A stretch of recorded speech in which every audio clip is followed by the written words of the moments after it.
platanes du cours Lafayette. L'opération d'abattage vient de débuter il y a quelques jours. La raison, les travaux d'amélioration de la ligne C3 qui prévoit un double sens pour les bus en site propre.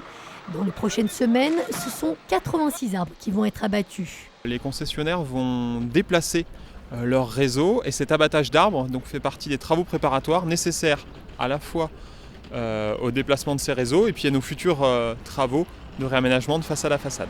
Pour la plupart arrivés en fin de vie et surtout peu adaptés à cette grande artère passante, les 86 platanes abattus seront bien sûr remplacés.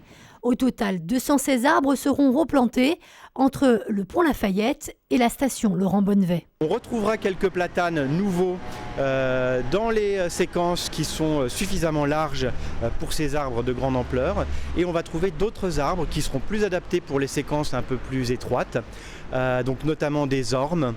Notamment des érables et des arbres plus petits tels que des cerisiers du Japon qui ont un intérêt ornemental. Les premières plantations sont prévues à l'automne 2017.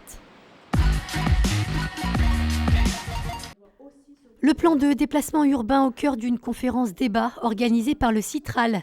L'objectif est de rendre publiques les différentes pistes de réflexion qui ont émergé lors des groupes de travail organisés ces dernières semaines. La problématique retenue s'intéressait à la place des collectivités, des acteurs privés et des habitants dans les nouvelles mobilités. Rendez-vous le 4 mars à l'hôtel de la Métropole. Début de la conférence débat à 18h. Ici, vous avez l'outil qui va creuser jusqu'à 20 mètres de profondeur. Cet outil-là creuse dans ces tuyaux-là de façon à pouvoir être tiré aisément. C'est comme une grosse perceuse. C'est un bruit que les habitants d'Oulin commencent à bien connaître. Les opérations de sondage ont débuté il y a quelques semaines. Objectif, réaliser une reconnaissance des sous-sols en vue du prolongement du métro B vers les hôpitaux sud. Une étape nécessaire avant l'arrivée du tunnelier.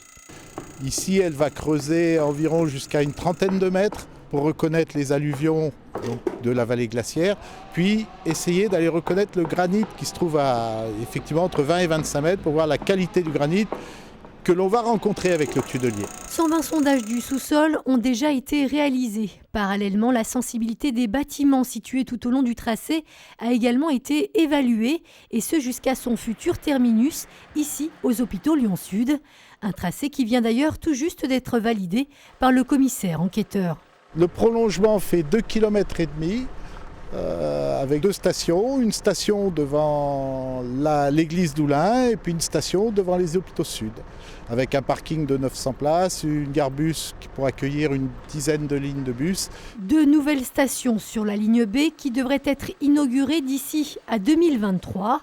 Montant de ce chantier, 400 millions d'euros.